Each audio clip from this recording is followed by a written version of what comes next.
If you haven't heard about Anchor by Spotify, it's the easiest way to make a podcast with everything you need all in one place. Let me explain. Anchor has tools that allow you to record and edit your podcast right from your phone or computer. When hosting on Anchor, you can distribute your podcast on listening platforms like Spotify, Apple Podcasts, and more. It's everything you need to make a podcast, and best of all, it's totally free. Download the Anchor app or go to anchor.fm to get started.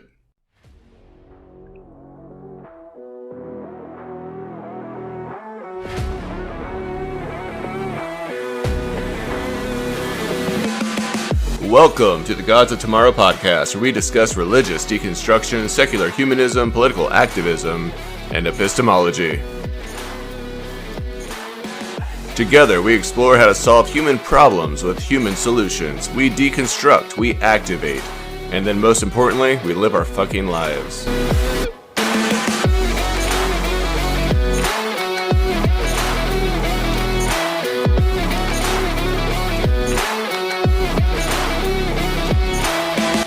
I am your host, Josh Raw, and you are the Gods of Tomorrow. All right. Let's do this shit.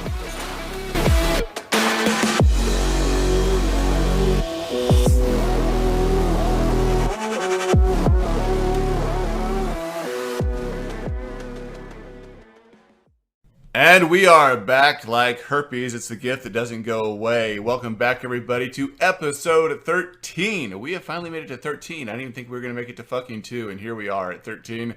And I'm excited to have you guys here. This is Gods of Tomorrow. I'm Josh Straw. You can call me Josh. And we have another guest with us again today, Dr. Jane Timewaster. You may know her as Timewaster 2.0 on TikTok. I'm excited to have her here. I had also connected with many of my other guests at the Atheist Convention down in Atlanta, where we just barely skimmed by and somehow survived that entire experience. It was wild. How are you doing, Jane? It is exciting to see you.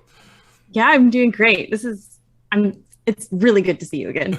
It is. I feel like it's been so long. We had like a really nice breakfast with a bunch of people that was overpriced, and got to share a little bit of our stories during that, but didn't really get down to the nitty gritty. So yeah. I'm excited to bring you on and kind of dive into what your story is and how you got where you are today.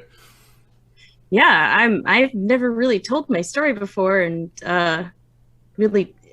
A lot of it really just launched because of TikTok and the pandemic, right? So I did the same thing we all did. We all got bored and downloaded TikTok one day and just kind of got a little sucked in. And I've met a lot of people, and I always avoided ex-Jehovah's Witness blogs and conversations, and just I never really considered myself a Jehovah's Witness once I had been disfellowshipped from it. But I most certainly didn't want to associate with apostates. Oh my gosh. I know. I'm actually it's been kind of exciting for me to be grouped into with apostates. Like, I feel like I've almost been given a badge of honor. I didn't really consider that being a thing for me to dive into. When I stepped out of my own like walk with Jesus like 15 years ago, I was like, well, that's that. I'm done with the Bible, and I put it in the closet and never looked at it again. And then somebody reached out and they said, hey, Josh, can you just talk about what your like deconstruction looked like? Can you talk about your journey? Yeah, I'll post a video. And like within a week, I have people commenting, calling me dirty names, insulting me, using apostate as like some sort of insult. I'm like, I think I just like won the internet. That's awesome.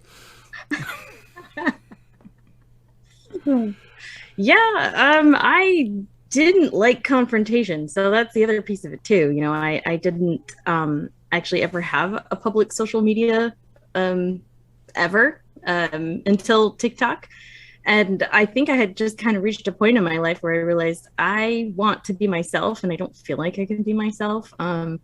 Sometimes you just run in a lot of certain circles that you have to maintain a certain amount of, I don't know, modesty, a certain amount of professionalism that is always just assumed that you're going to be your whole life. And while I do feel that I am very professional in my line of work, I enjoy being goofy and silly in my life, and I don't think there's anything wrong with that. So I kind of started my TikTok and just kind of wanted to be myself. So if you do peruse through my TikToks, you will see a lot of randomness of just me sort of just figuring out life and expressing myself and expressing my feelings about the things that are coming across our pages and things that are happening in the world that are upsetting or hilarious or whatever.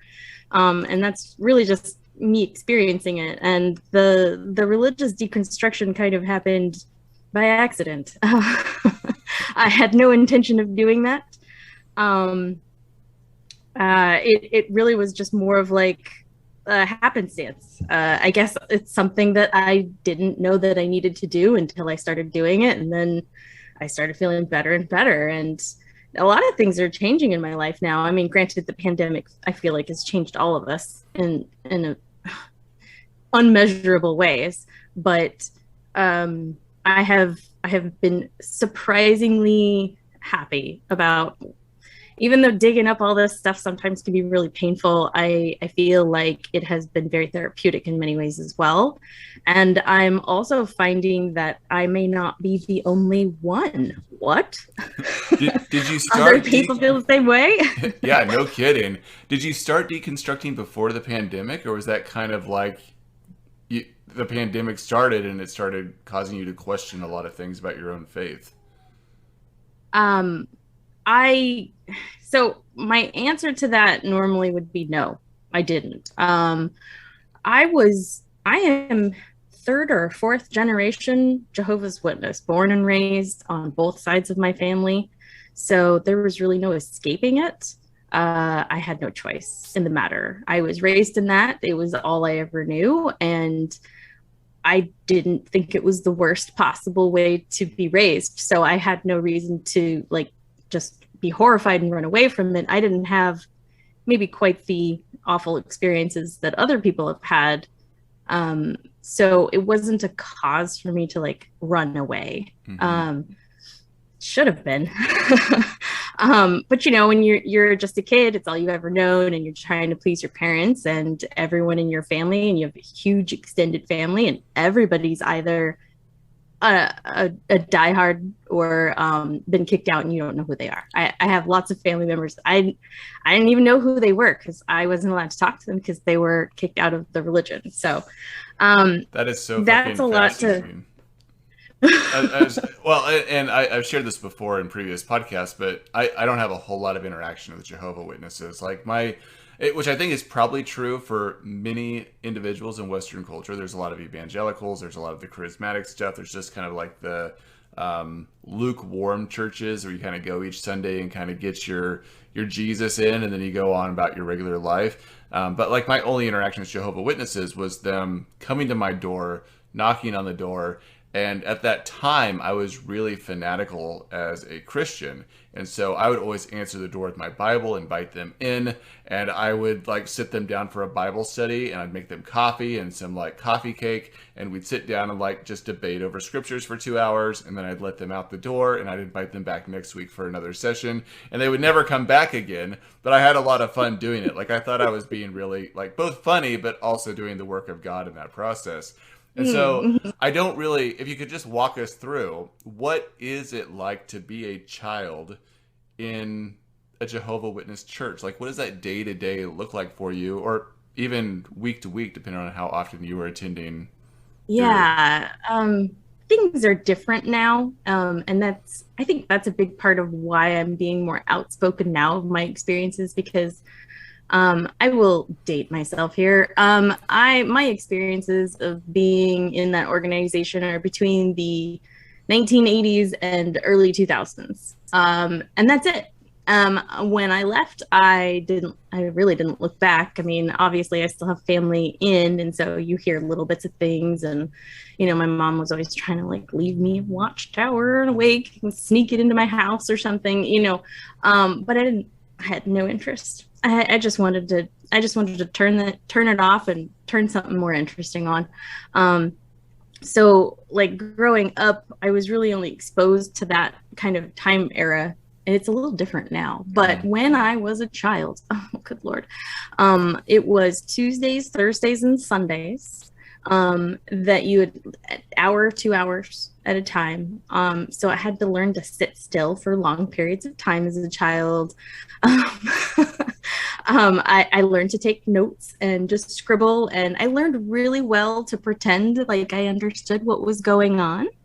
And everybody was really nice to me. So that was pretty much my experience. But I didn't learn anything. And I think growing up as a child, I started to get more and more curious about things, and I really wanted to learn how the world worked. And I started realizing that a lot of people pretended that they knew how things work, but they couldn't really answer any of my questions to any level of satisfaction. So I started questioning whether or not people really knew what they were talking about. And that's a first start, right? Mm-hmm. But then you don't really have the skill set to know how to compare it to other things and how to really scrutinize what you're learning. And while they pride themselves very much on being like a very educational kind of religion, and didactic, if you will, they really kind of lack a lot of actual substance and references and resources and things to compare to. And while they say they recommend everybody do their own research,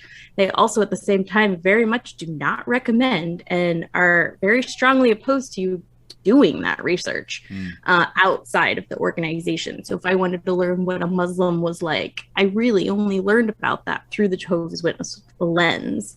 So later on, of course, as I got out, that's part of the reason why I threw away the key and just walked away, because I was like, you guys don't know anything. Like, I'm going to go learn this from the people who are actually doing this. And so I just didn't value the information anymore. But growing up, you don't really have the words to put that in together. So I think it was just mostly me struggling with trying to disseminate what is fantasy and what is real. And while I knew very early on that Santa Claus wasn't real, and bit my tongue in school and didn't ruin it for all the other kids because I was nice, it took me a while to truly just sort of, even TV and things that, like television shows and movies, to try and realize, well, that's not real. Because I couldn't see any difference between those stories and the stories in the Bible. Santa Claus seemed really fake to me, no problem there. But having everyone tell you that this other thing that also sounds kind of fairy tale-ish is real, and you just have to believe it, really kind of messes with you. So I think a lot of me was just trying to figure that out and cope with that and try and understand the world around me. And it wasn't until you guys are gonna laugh at me. It wasn't until like Jurassic Park came out that I realized there was a lot of questions that I never even thought to ask. And it just excited me so much that I just started asking question after question after question. And I wanted to watch every science movie there was that my parents would let me watch. I didn't have regular cable or anything, so we just had like PBS. And so I just watched every nature show I could. I loved it. And so I think just my absolute desire and curiosity to understand the world around me was very beneficial to me, kind of never really getting super duper sucked in to the cult, really. And so me just kind of going through, thankfully, my parents let me go to public school. That's not the case for a lot of kids. A lot of them were homeschooled and learned nothing. So I got a little exposure. I got kind of a safe place to ask my questions and get answers that made a lot more sense to me.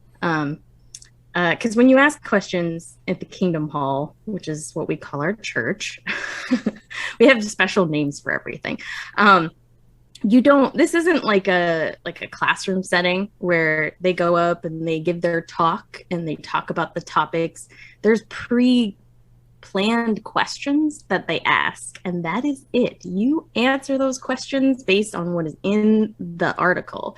Nobody raises their hand and says, I have a question. Like, that doesn't happen. You take your questions to your family. You take it to your father or your parents or your elder or whatever, and they'll quietly tell you, but you didn't ask questions. And I think that was one of the turning points for me when after I got kicked out and I went to college, because I decided I wanted to do that.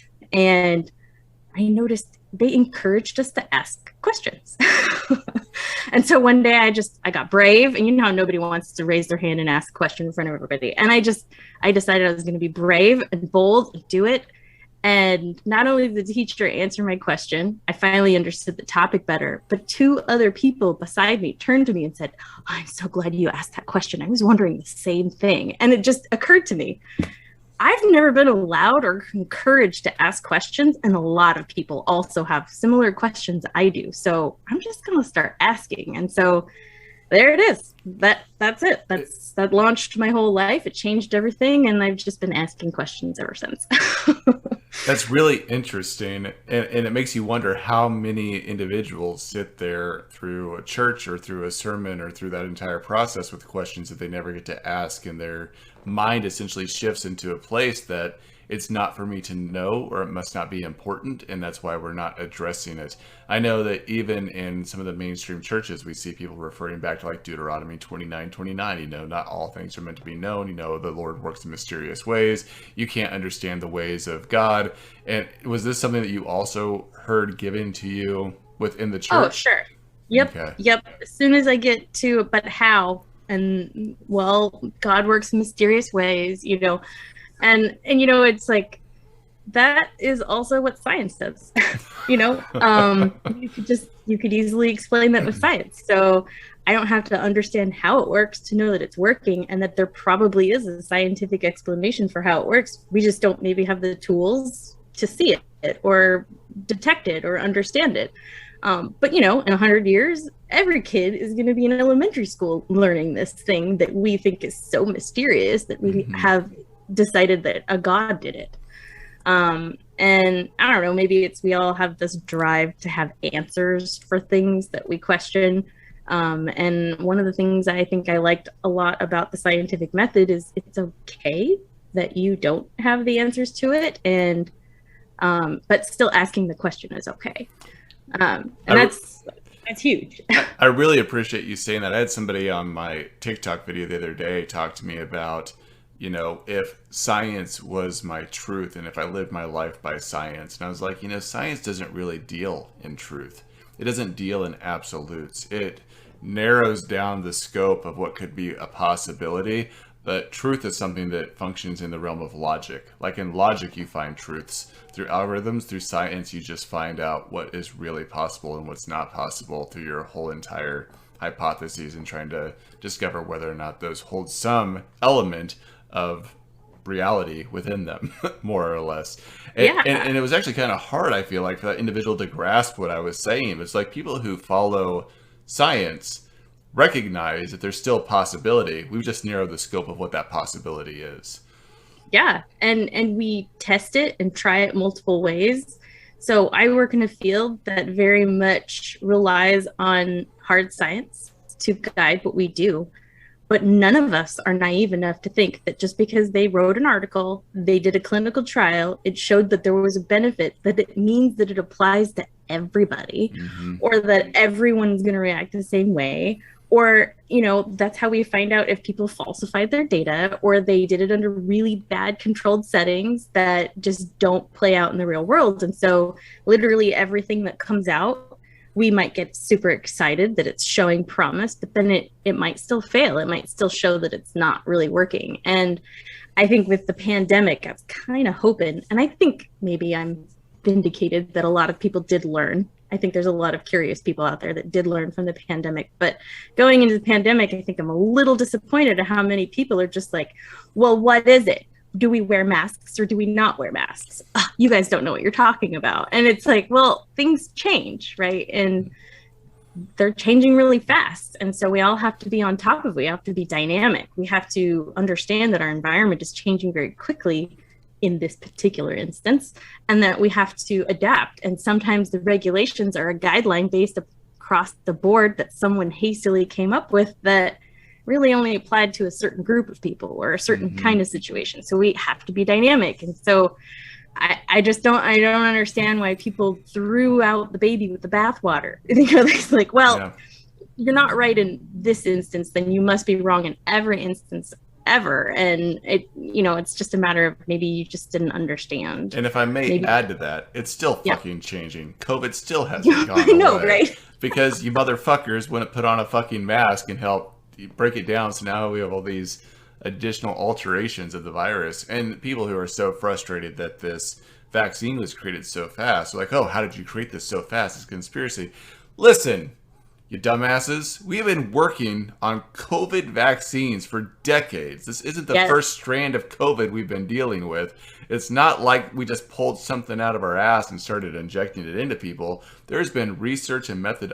My brother actually worked in labs that worked on the COVID vaccine. Oh, really? Yeah. So I know a lot of this from him, but we've been studying it for decades. This isn't something that's been new to humanity encountering this. It was just a new strand of a virus that was very rapidly contagious. Even the first coronavirus to cause a problem either. You know, it.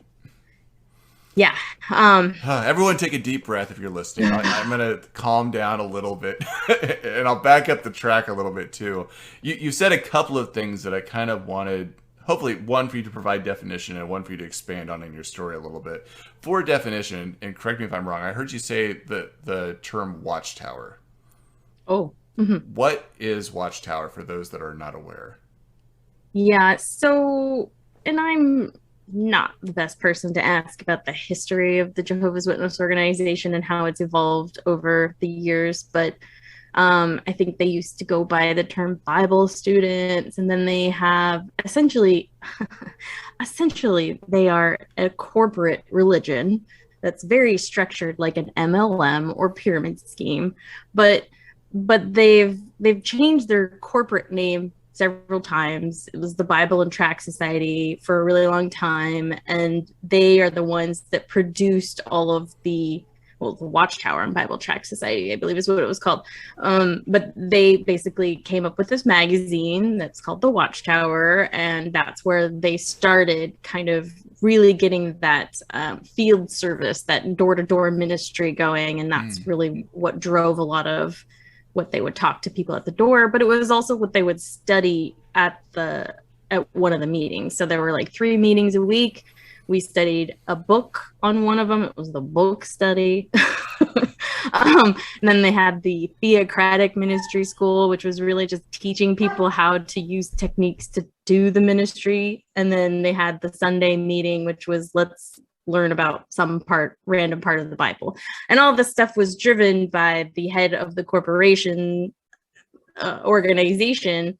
And I believe they were the governing body back then. They're still the governing body now. They were not people I knew who they were. I didn't know their faces or any of their names. I could have cared less, I guess. But now they're like celebrities, and they're all in videos, and they're all doing like video meetings and stuff like that. So it's all a little different for me now, but essentially they are the ones that came up with the material that we all read everywhere worldwide at all the Kingdom halls. So that's fascinating. And again, because I'm not really embedded within this sector, within this cult, I just wasn't familiar with that.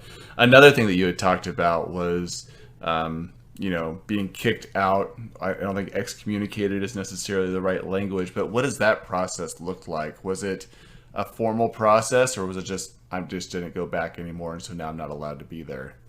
It's a little bit of both depending on the situation, but it is exactly like excommunication, if I understand what that is. If you get disfellowshipped, you go through a committee of elders that review your transgressions and decide, or I guess they pray to Jehovah to decide if you are repentant enough, or if the sin that you committed was just so egregious, aka everyone in the Kingdom Hall knows about it, right? Mm-hmm. Then they have to make an example of you, and they will disfellowship you. And then what that means is you're not allowed to talk to anybody. Only elders of the congregation can talk to you, and you are expected to show up to the meetings, all of them, on time, quietly, sit in the back, do your do your jail time or whatever, your time out. And then, once they feel you've been repentant enough and you clearly are showing that you want to be there, then they'll reinstate you. And then your friends and your family can talk to you. But until then, they all have to basically pretend like you don't exist. They're not supposed to look at you. They're not supposed to smile at you. It's the weirdest thing. They just pretend you're not there. And this is within the church setting or even outside of it? Everything, all of it. If they run into you anywhere. I mean, you're allowed to have business relations with people. So like if you have a job and your boss happens to be one of the elders, either you find a new job or they work something out where you do business. But granted, if they're an elder, they can still talk to you. But anyway, it's very convoluted down the line. And there are people who sort of self-disassociate themselves if you just kind of like sneak out and they don't have a chance to talk to you and make a formal committee and formalize it. I don't know that they're supposed to be, or they used to not be able to disfellowship you if they didn't have that formal review process, and then you would just be like disassociated. But people can still treat you the same way. It just depends, right? Like some people are like, well, the rule says that I can't talk to you. And then other people are like, well, you're not disfellowshipped, so technically I can talk to you. And I think it's just all nonsense. Can you talk to us about how this has affected your own relationship with your family or other friends that are in there? Do they, I don't know if you can talk, do they break the rules and still text you and call you and have family get-togethers? Or is it a really estranged relationship where it's just like, it's very minimal, or sorry, Jane, you're on your own. Good luck in life. Yeah.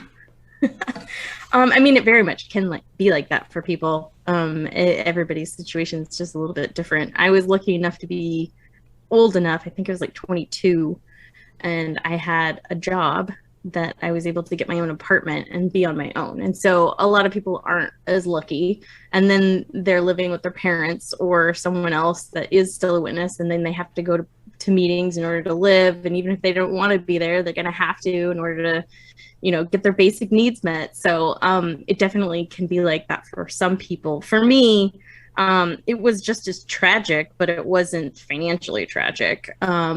My dad immediately got diagnosed with cancer about 6 months after I got disfellowshipped. I was lucky, I guess, that he even told me about it. But I wasn't allowed to talk to him. It was very well known that yeah, he's your dad's dying of cancer and he won't talk to you. All because you didn't, want to come back to the religion and stuff. So that was really frustrating. Your sin caused his cancer? No. My sin caused him to be forced to not talk to me while he was dying of cancer. Okay. He didn't blame me for the cancer, but he certainly blamed me for not being able to talk to me. He did die in the hospital that I worked in, which was really upsetting to have to be like working and like see a label with your dad's name on it. That was pretty messed up. But yeah, I mean, it definitely affects you. I have almost no contact with anyone in my family that I used to be best friends with, cousins, siblings. There's a lot of them I have no contact with. Pretty much just any of them that have left and reached out. I'm connecting, so I still have some cousins and some aunts, people coming out of the woodwork, and if they leave, or then they'll go back in, or there's a lot of that going on. It's kind of like the family drama of who's in and who's out. And I'm just really trying to process, I guess, just how this reflects the teachings of Jesus that they claim that are within the New Testament, and how this is eat with the sinners, or help those who are in need, or fellowship, or it doesn't count because we knew better. We were supposed to know better. We're the worst, right? So they can forgive people who didn't know, because eventually they'll know, and then they'll have the chance. I knew what I was doing, and I should have known better. By the way, I got baptized in this religion when I was 14. I knew shit. I didn't know shit. I knew to tell them exactly what they wanted to hear to make them happy, and so I did that. Mm-hmm. But yeah, it's a lot of victim blaming. It's a lot of putting it back on that person, and the transgressions that you did might not be really anything.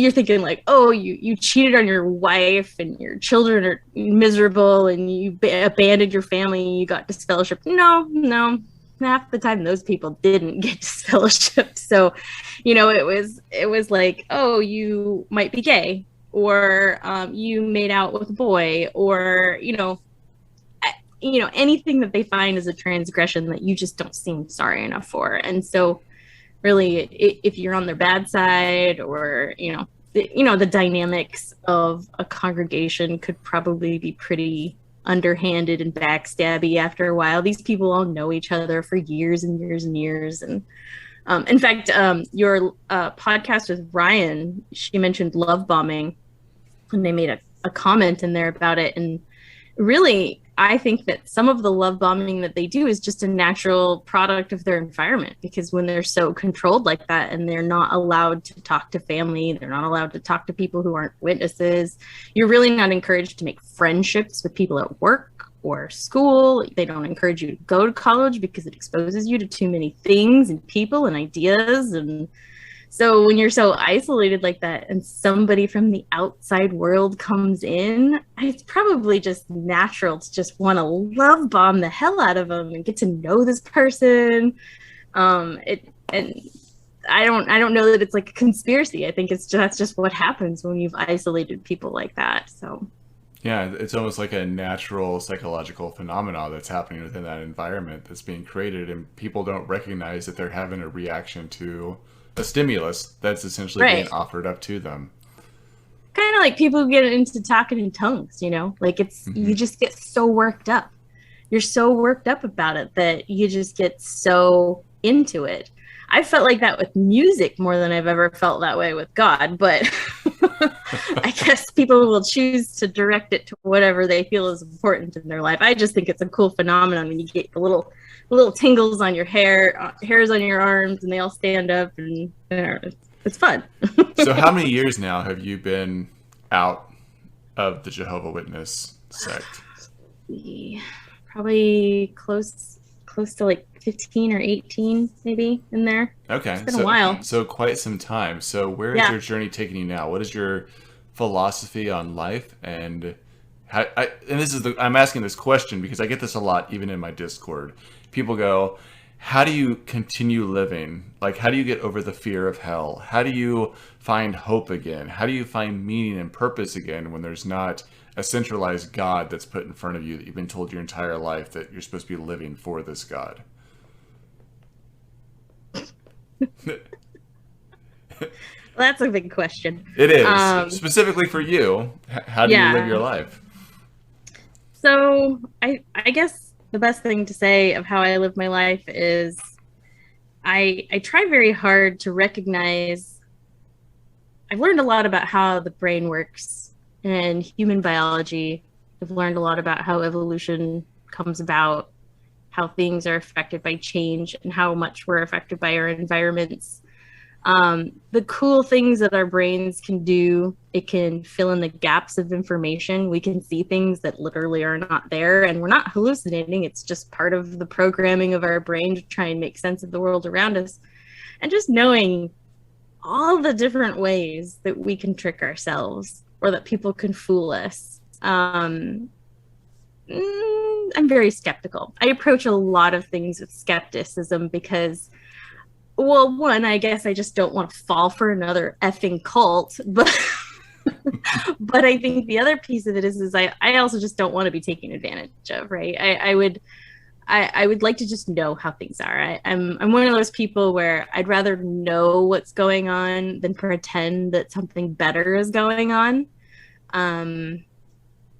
So I guess I do approach things with skepticism. I would prefer to have some dialogue, some back and forth, some understanding, some background. And I'm just not interested in worshiping the God of the Bible. In fact, I'm not really interested in worshiping any God. There's a TV show, I'm gonna so be nerdy here. Stargate. Have you ever seen any of the Stargate TV shows? Yeah. A lot of that is just kind of like saying that that things that people find are magic or godly or, God miracles is really just an alien culture that just happens to have more technology and the means and the will to dominate people. That to me is what the Bible kind of describes. And a lot of theology, a lot of mythology is like that. It's just dominating other people. And I think that's just human history. I think that's just human behavior that we have molded into mysticism and something that's higher than us. And it's just been our way of explaining who we are and how we got here and our purpose.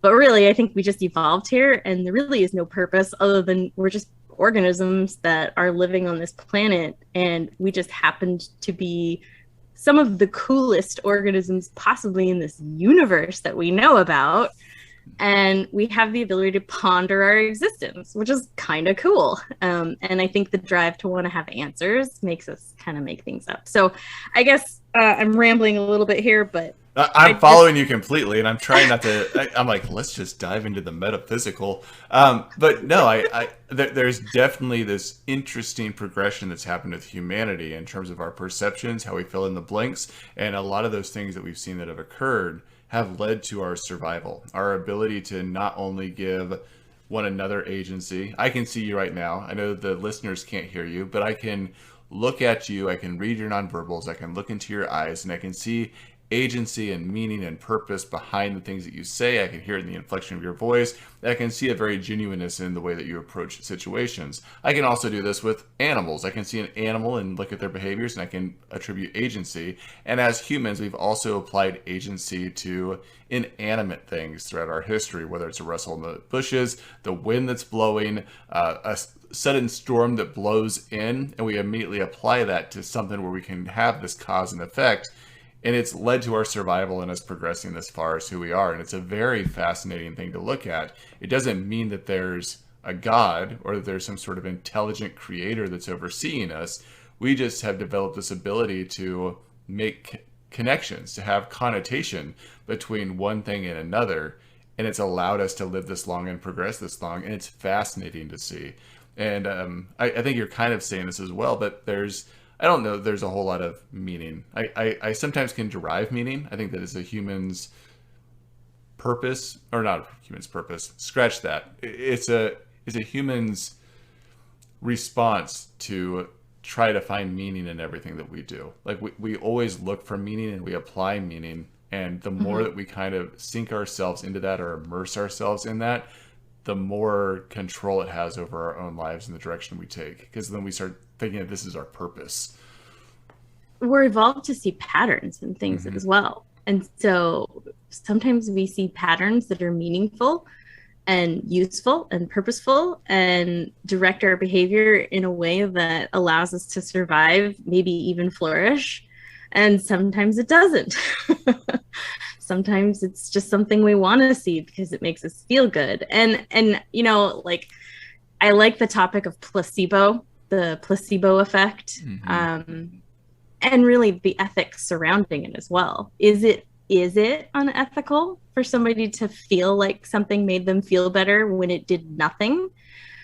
That is a valid question, and I think depending on the situation, the answers might be different. There are no hard answers to probably any query that we ever have. We're very dynamic and are socially and biologically, and we don't respond to drugs the same way. We don't taste foods the same way. Our vision doesn't pick up the same colors and wavelengths of light the same way. So, I mean, everything we're experiencing is unique. We can't really just put it all in one big bucket and say, that's it, we figured it out, it's all done. Like, there's so much more to learn.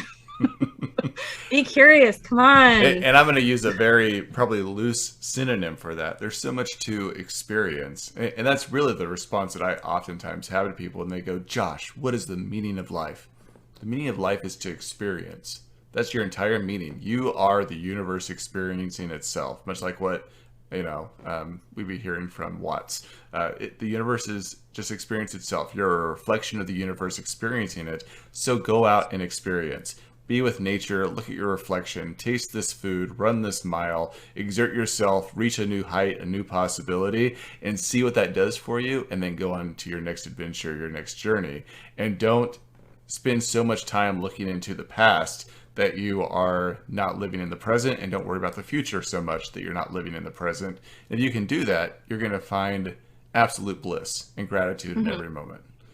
Yeah, I don't have to believe that something is magic to believe that it is beautiful or useful or even awe-inspiring and unexplainable.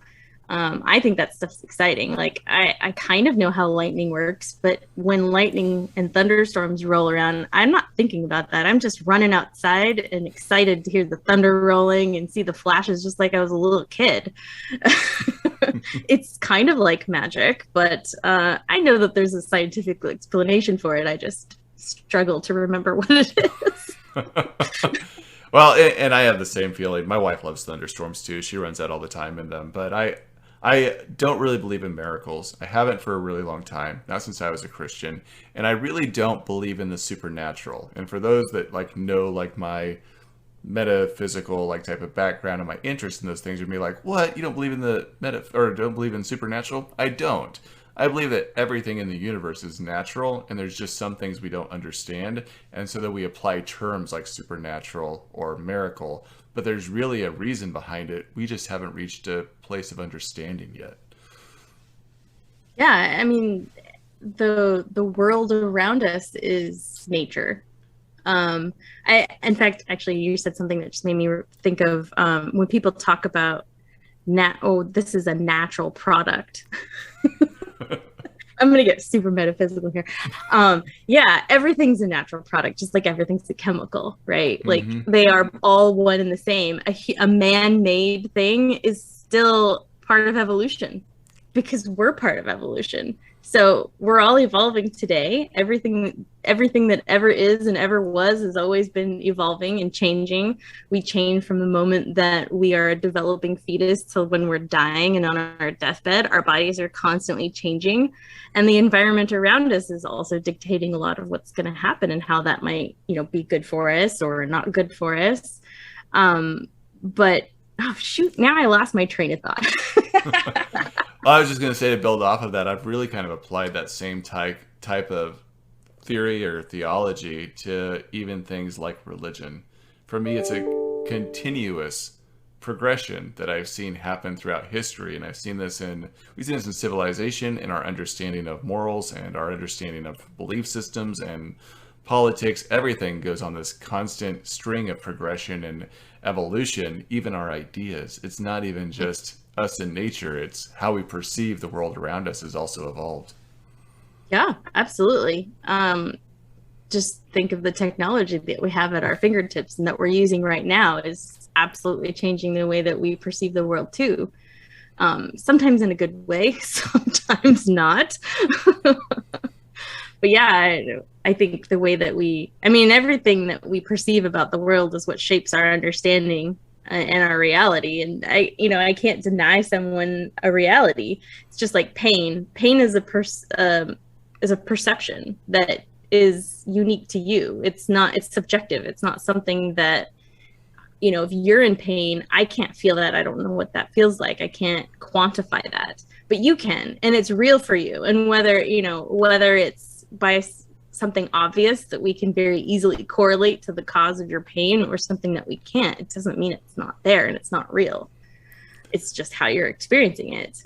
So I want to bring this back to your life experience, the things you've gone through. You've been working in hospice, you've been working with people, so you've kind of had this opportunity for at least a decade and a half or so of just having real interactions with people and seeing this fluctuate on a continuum that maybe at some points is kind of lined up or reflected what you believe or see or feel, and other times is completely off that mark. How has this either affirmed what you're saying right now or challenged you to get to the place that you are right now in understanding this variety that you see within people?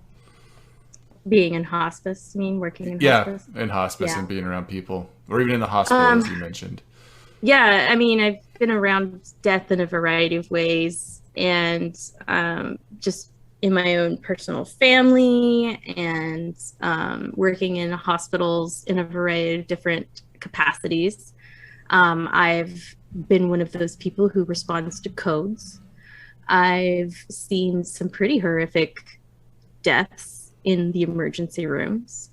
I've I've experienced it from a lot of different perspectives, and I think hospice has been, I guess, really one of the most important things that I've been able to experience, because it's not something I ever planned on doing by any means. Um, Nobody's just like, oh yeah, death, yeah, I'm gonna learn about death. But I kind of got thrown into it, and then I realized it's not what I thought it was.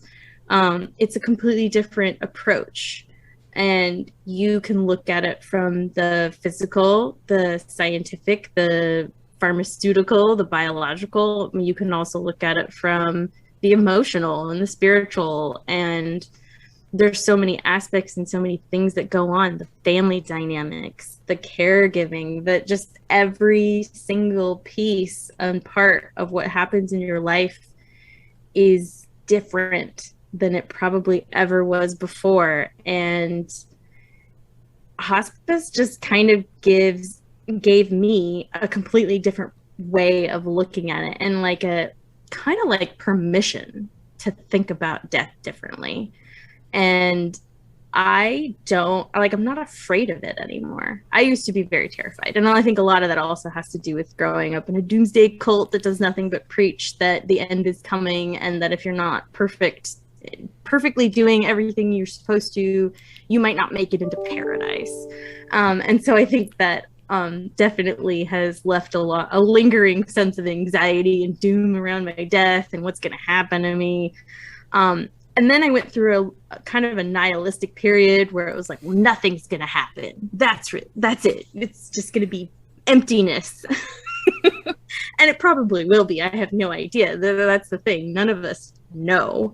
The only people who've ever experienced death are dead, and they can't tell us. I have different opinions about near-death experiences, but we could talk about that later. But I just feel like I'm not scared of it. I don't want to die. I'm enjoying life, and I would like to live it to its fullest. But now my priorities are not live no matter what. My priorities are, quality of life is super duper important. In fact, that actually might be the most important thing to think about, because you can live a really long time. I've seen some people that have lived in their hundreds, and they're like in a vegetative state in many ways. They've got Parkinson's or dementia or Alzheimer's, and as you decline in those, and people are taking very good care of you, they're feeding you, they're dressing you, they're clothing you, you can live a long time. But is that quality, and is that what you want? Well, we have a scale that we can use to track the decline of people with Alzheimer's. It's called the FAST scale. You can Google it. And it's essentially showing how kind of you go from a state of normal functioning adulthood, and what it describes is a stepwise process of you losing functions that essentially kind of turn you back into an infant. One of the last few things you lose is the ability to lift your head and smile. That's like one of the first things that you gain as an infant, is to smile and lift your head up, right? Mm-hmm. Then you get your truncal support and all this stuff, And so I look at that, and to me, yes, being alive is great, but if I'm not really there to enjoy the quality of it, and I'm not having a good time, I'm not enjoying my TV shows or, telling dirty jokes or something, I don't know that I want people to keep me alive and keep feeding me and keep doing that. And knowing that, and knowing how that can result for different people for different deaths and different disease states and things, that really changes my perspective on a lot of things. It changes my perspective on how we handle people who are dying, people who want to maybe not suffer, and then they're not allowed to, because we've decided that morally that's just the worst possible thing ever. Life is not always like death is not always the worst possible thing. Sometimes life can actually be the most worst possible thing. I agree with all of that. And I think people should just be able to determine that for themselves. So yeah. No, I agree. I had told my wife, if I am in a vegetable state and I'm being fed and on to, please pull the plug. Like, just kick the cord out of the wall as you're walking by. Like, you'll be doing me a favor. I do not, even if I go into a coma for X amount of time, I don't care if I'm not going to wake up. Like, just pull the plug. Like, I don't want to be there and then have to wake up to a goddamn medical bill. Like, I don't want that. Unless I'm living over in somewhere with free healthcare. Family disagree with the bill versus your life, but you know, it's really more of a like, quality. Will you get out of this? Will you recover? Will they get to spend time with you, or are they just falsely hanging on to it and really you'll just be a vegetable your whole life? You know, those are definitely hard decisions to make. But I think the more that we talk about it as a society, instead of hushing up about it and not wanting to talk about scary things like this, and then it brings up the whole feelings of, well, what if, you know, heaven and hell is real, and what if I'm not a good enough person? And then you go back to thinking about those kinds of things instead of, what does a quality of life look like for me? What makes me happy? What are the things that if I could no longer do them anymore would change, you know, would make me not want to keep, you know, living? Yeah, instead of asking a question. If I can't shove candy in my mouth and somebody has to feed me, then maybe just stop feeding me. Yeah, instead of asking a question of fantasy on what's heaven or hell going to be like if that exists, how about the quality of life that's tangible, that we can actually measure and decide whether or not that's worthwhile? Right. Yeah. And it's also really, really shitty to be in the situation, to be asked to make that decision for somebody else who's never, ever told you what quality of life looks like for them.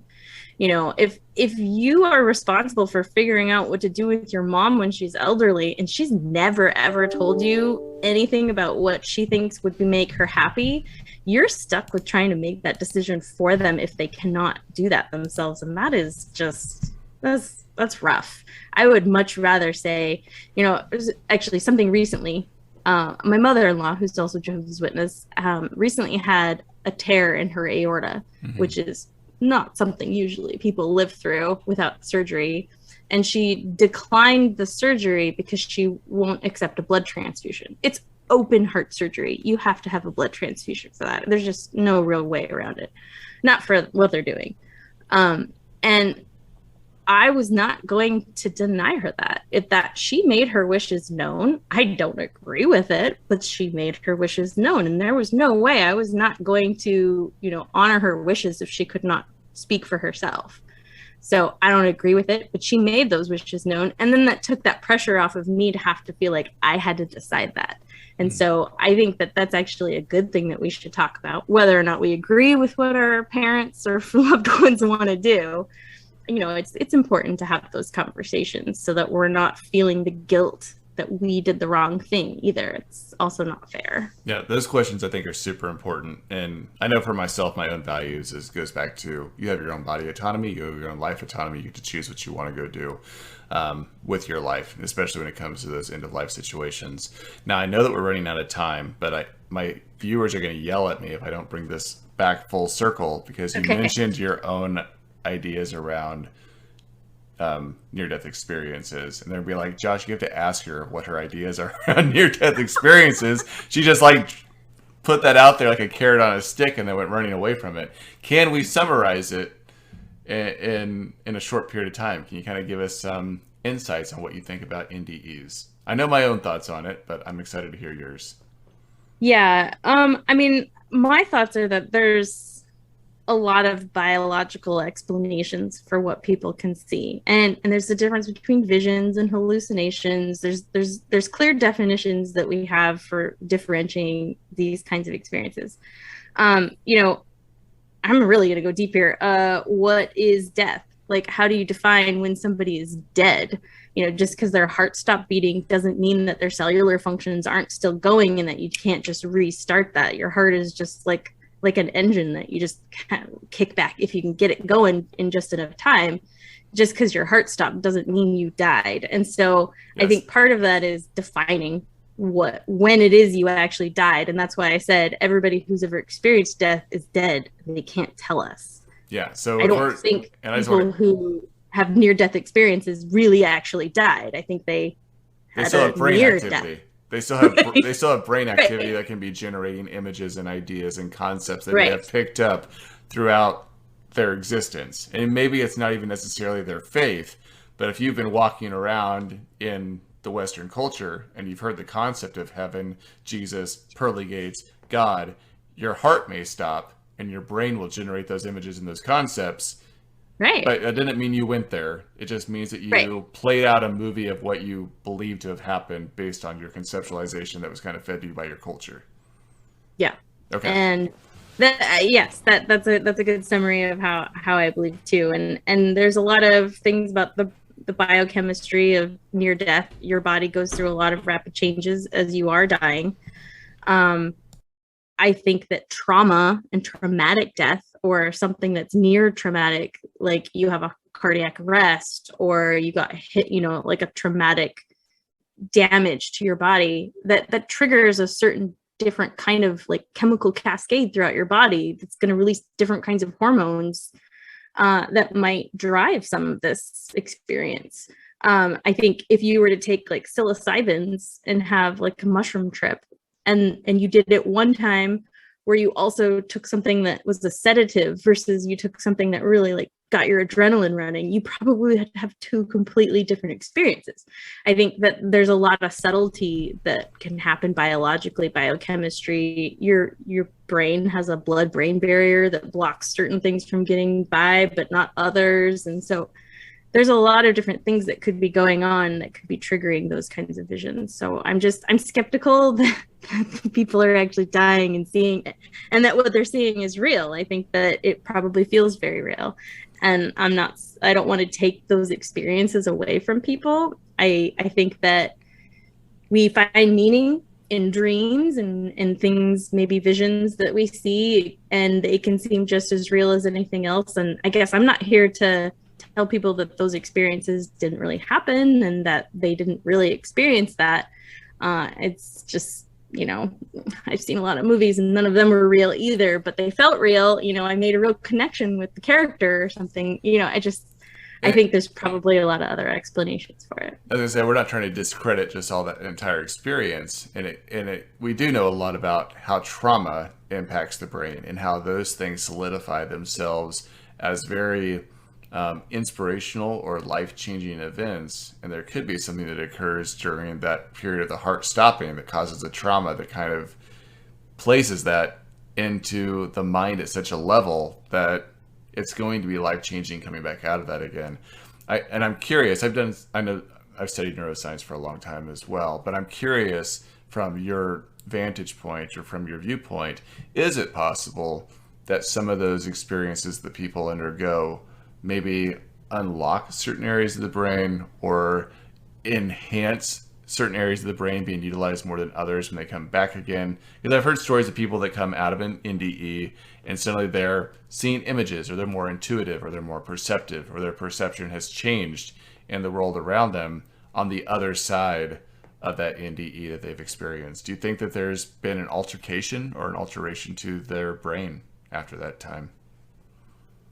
I think it's possible. I don't know if it is. I know that over time, chemicals, drugs can change your brain chemistry. They can start building new neural pathways, and you can literally start thinking differently than you ever did before. Whether it's always something that was a singular event that triggered a cascade of change, or like chronic ongoing things. But people can have a lack of oxygen to the brain that can cause damage, that can cause your brain to not be able to access certain abilities. But then they've shown that your brain can rewire neurochemistry, and you can reform neural links and be able to regain function. So I definitely believe that there's a certain possibility that experiences like that could change people forever. I've personally never tried psychedelics, psilocybins, acid, any of that stuff, but I'm fascinated by it. And I've heard a lot of people talk about their experiences as life changing, as like, I did mushrooms and I had such an amazing trip. It just changed my life. I never thought about anything. I saw the things that I saw just made me not look at reality the same way ever again. And I definitely believe that has an impact. I definitely believe that you can, whether it's a chemical drug that you take or an experience that you have, that can literally change the way that you perceive the world around you. And I absolutely believe that's true. That's why I don't want to invalidate people's near-death experiences or any of their experiences, because it's their experiences and that's shaping them and how they view the world. It's not an invalid thing, whether or not it's magical or God told them to do it or any of that, whether any of that part is true, I can't validate that. So I think maybe it goes back to... Try and redirect the conversation to what I can validate. Maybe we can go back to that it's not necessarily supernatural. We just don't fully understand it yet. Yeah, absolutely. There's probably an explanation for it. I just, do we have the tools to really determine it? Do we have the funding? Do we have people asking the right questions? That's actually something I should just say before we end this podcast, is that failure and fear of failure is something that I definitely gained from being in the religion, because the risk of failing or doing something wrong was like deadly. It was your immortal soul. But in the world of science, you really shouldn't be afraid of failure, because sometimes you can spectacularly succeed with failure. Sometimes your failure, you don't get to find the answer to the question you were asking. But in your failure, you realize the question you were asking was not the right question, and totally changes the direction of it. So failing is good sometimes. I think that is a wonderful life motto to live by. Well, Dr. Timewaster, it has been wonderful hanging out with you. Please let people know where they can connect with you or learn more about your story or just see your wild antics. Yes. You can find all of my wild antics on TikTok. I am Dr. Timewaster 2.0.